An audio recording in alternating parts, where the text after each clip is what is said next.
Okay. Today we're going to be performing a scaphoid view. This is would be a secondary x-ray usually done in accompanying a wrist x-ray. It is specific to the scaphoid bone. We're going to have the patient again seated at the end of the table with their legs out to the side. Again, for radiation safety issues, we're going to place the shield in the patient's lap.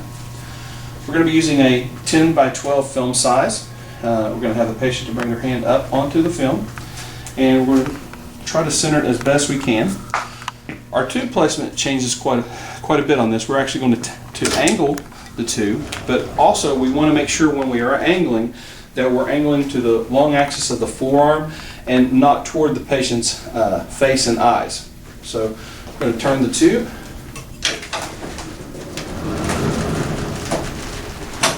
We're going to angle approximately 10 to 15 degrees.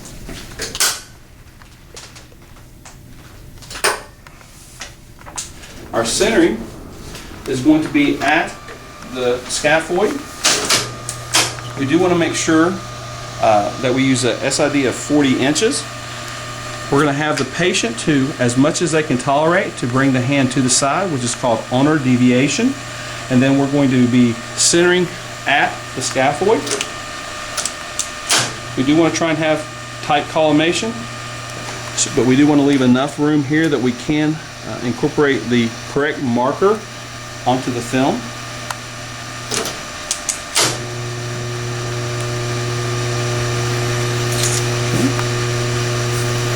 And this, technical factors for this are going to be 46 at 6.3. And this is going to be our scaphoid view. There is an alternate view that we can do for this. It's called the modified Stetcher's position. If the patient is unable to do the ulnar deviation, what we can do is use an angled sponge, have the patient's arm straight.